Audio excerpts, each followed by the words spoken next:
How's everybody doing tonight? Challenge. Right. Well, thank you all for coming out. You know, appreciate you. I'm not really the, that cool guy. I'm just like, I'm here.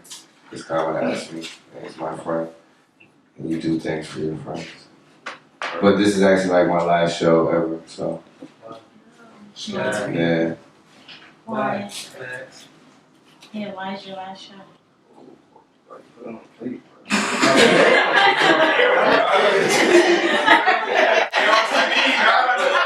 Look real nice. Look real nice. Like,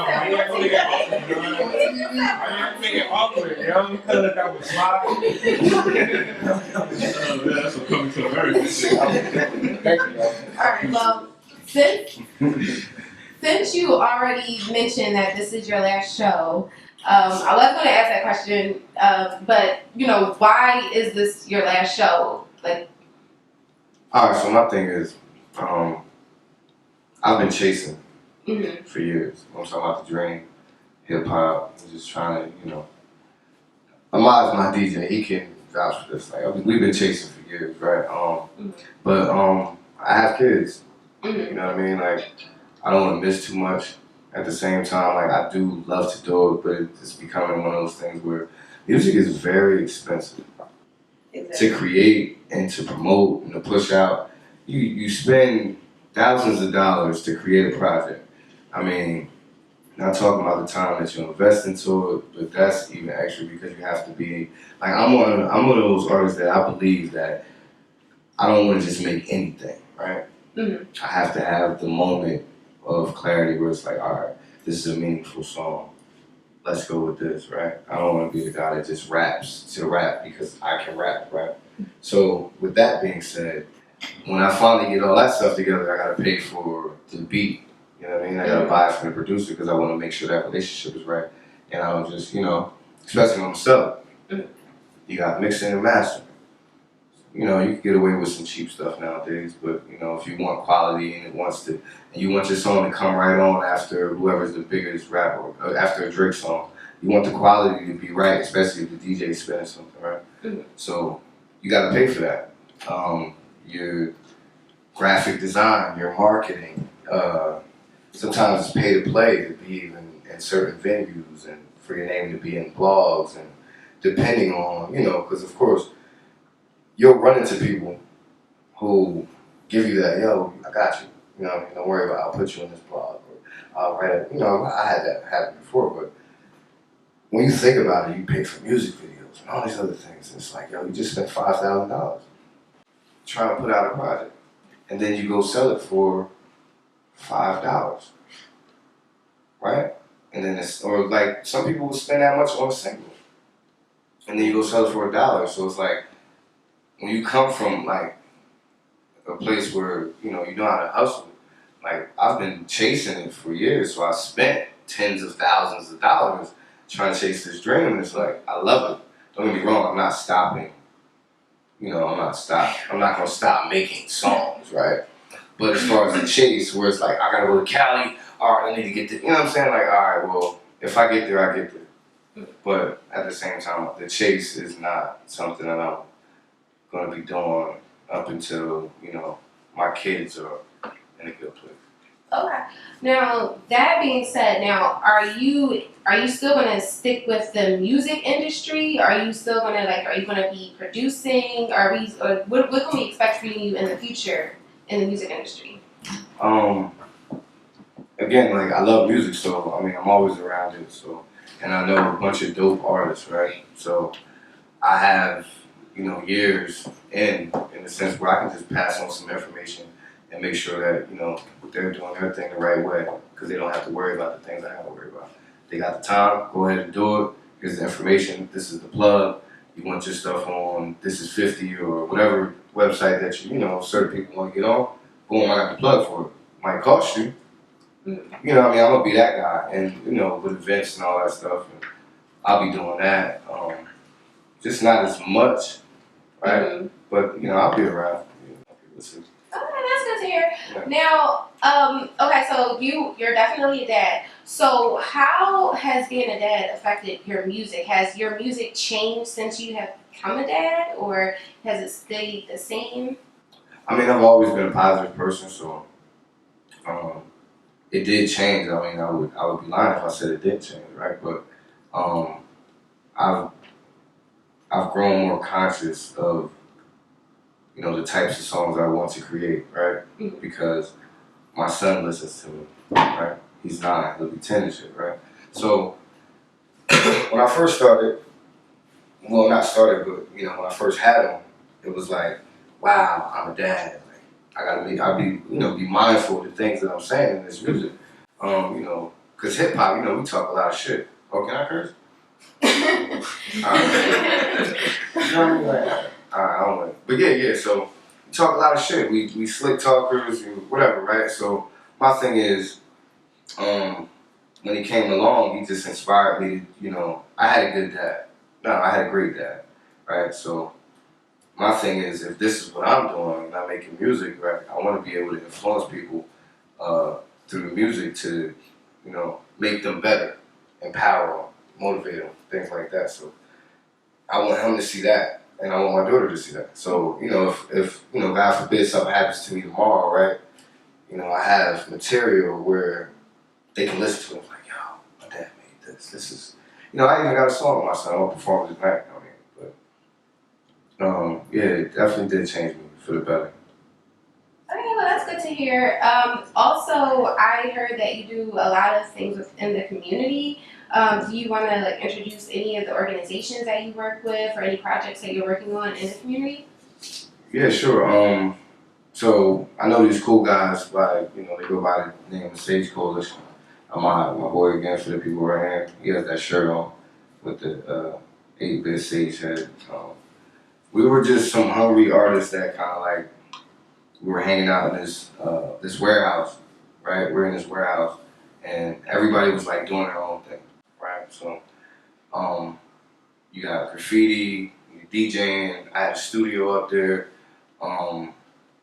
There's metal work. What Horticulture. The plants. plants? Yeah, and there was so much stuff. They were doing welding in there, right, and doing fire poles. And there was just so much stuff going on. Mm-hmm. And the thing was, everybody was just doing their own thing. Mm-hmm. You know what I'm saying? At this point in time, it was just it was an art factory. The slogan there was where the impossible works. So you can do whatever you wanted. Anybody could come in, and it was all love. But we started doing events. After one of the events that my man Casa was doing, was called Garden Variety. It was a hip hop show. Mm-hmm. And then I'm sitting there yo, this is pretty dope. Yo, can we do anything else? And then I talked to the dude who was running. He's like, yeah, you can do whatever you want. And I was like, really? So we just started doing random events. Seriously, just thought about it. What can we do to bring people out? And one of the first random events we did was a photography event. And what we did was light painting. So we invited all our photographer friends out and some models and just regular people too. We invited them all out, and bring your cameras. We'll do some light painting. And we had grinders sparking off, all type of crazy stuff. And what happened was, we was yo, well, let's do something else. You know what I'm saying? So our ideas, because we're artists, right? So our ideas are going crazy. I'm gonna try to make a long story short, but that was our first time really coming together to do something. Again, like I said, we were just doing our own thing, right? And then come to find out, a couple weeks after that, there was an eviction notice.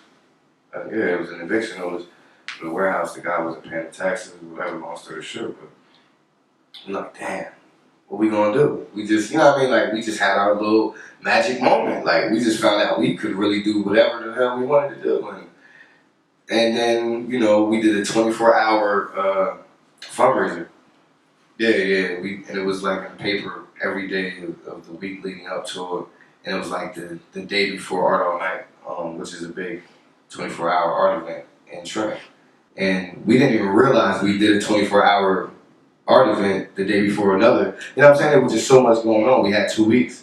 And we just came together, and it was a telethon, and We auctioned off all types of stuff that was, that we made in the warehouse. We did interviews. We had artists performing. We had like a boxing fight on in the back. And what happened was it from 10 a.m. to 10 a.m. the next day, and I believe like everybody in the city came out and they saw it and was rooting for us. So that was the beginning of the Sage Coalition. Like, and what we've been doing, like, we got an event coming up called Windows of Soul. It's the fifth. The fundraiser is the fourth. The fourth. Yeah. So, Windows of Soul is where they take old abandoned buildings and put art up on them, and then we invite the community out to create the art. You know what I mean? It's not like you get actually this art from all over the world actually, but the community is invited to come out and paint and draw, and spray paint, all types of stuff, even perform. Sometimes we get the kids to perform. Ama's always rocking, DJing an event. It's a beautiful thing though, just to see, from us coming together, being separate, and then actually knowing what people power does. When you can, how people will tell you, if you just do this, it'll be. But we actually witnessed it. Like, so whenever I do say something to people, I'm speaking from experience. Like, we actually did change the city in a sense. So that's just one of the things that I like to do. I'm also working with a young group of guys over at the Orchid House right now, with their label Native Hill, A&R right now, and I'm just trying to help them, anyway, with my experience as far as the music industry. They got some dope artists over there. There's a couple of them in the building. You know what I mean? You feel me? My man Val right here, Valley Brain, he just dropped a project. He said, Nicole, you know what I mean? She said, what you about to say? She's nice. I like who you are. I just started talking, right? Because I didn't even, what's crazy, right? I just grabbed the mic and I was being a jerk though. I was like, I was just joking around. Okay. And then we jumped into it. Yeah, this is Black Collar Biz. He's a local artist. That's me. In what capacity? MC? Yeah, a little bit of everything. MC, producer. When I first started, I did graphic design. I do your music video. I do your t-shirts. Executive produce your album. Write a verse for you. Whatever you needed. And then event planning as well. So a little bit of everything when it comes to that. Well, okay, since we're trying to get to know you, how did you get started in this? Like, how did you get started in the music industry? Has it always just been your passion? I got started, I guess, this is the thing. I started years ago. Of course, I was in high school. I was one of those kids that I used to hang around some cool rappers. You know what I'm saying? They used to be at the lunch table, banging on the table. They was rapping. I wasn't a rapper though. I wrote poetry. Like, I went through one summer and I got put on punishment, and I couldn't do anything except do something creative. So I used to draw, and I used to write poetry and read Langston Hughes, right? So my thing was, I was just a poet, and then I just, I like to talk in rhymes, but I never wanted to be a rapper. That wasn't my thing. And I was at a lunch table, and some dude started cracking on me because it was battle. He came at me because of my glasses, right? But he had no idea that, you know what I'm saying? I snapped back real quick. He was like, oh shit, yo. And then ever since then, that's when I became the rapper. But, or the MC, I like to say the MC. But like officially chasing a dream, I've been doing it since 2005. When, I was with a group called Heart of the City. And me and my guys, we was just, I was doing all the work. They was just rapping. I was like, yo, I was kind of like the RZA at that time. You feel me? Like, I was just like, yo, we can do this. But, long story short, we had a lot of hurdles that we got stuck on, and, things didn't pan out, but we still cool friends. We cool and all that. But, the experience from doing this for 11 years, you learn that you make a lot of mistakes. So I don't count them as losses. I learned a lot on my way. That's why I feel as now, like, I want, guys like Val and Nicole, I want them, and I want them to skip that, the stuff that I messed up on. And what what are some of the obstacles that you have faced and challenges that you have faced in the music business that you would want, you know, like some of your mentees to know about? A lot of these shows can, you know, they're beneficial in ways because if you don't perform, then nobody knows that you're a performer, right? So what I like to tell them is, you know, don't wait to get booked. That's what happens a lot. Like some of the dope talent, they wait to get booked. Oh, nobody invites me to come perform. And it's like, yo, there's a website called openmic.org. And there's an open mic everywhere, every day of the week across the United States. So you could go on tour if you want, if you have merchandise, right? So that's my thing is like, and plus, you know, build your stage presence. That's very important. Because my thing is, that's what I did. I hit open mics. It's like, yo, how you get booked for this? And it's like, even when I do a show, somebody's like, yo, can I get on there? And it's like, oh, I got a book, bro. Like, it's a difference. You feel me? So my thing was to let them know, like, the thing is, get yourself out there. Be seen by people who are looking for talent. And then where they're at, they sitting in the open mics in the back, not saying nothing, waiting until you get off stage and say, hey, I like what you just did. Here's my card. Let's build. Networking is very important. That's, you know, I made it this far by just doing that. Just building with people, genuinely building with people. You know what I mean? Not looking at it in a sense where it's like, oh, I need you for something, so I'm gonna play you close until I get what I want. Then, you know, it's not that. It's actually like, I want to see you succeed. You want to see me succeed, so we'll do this together.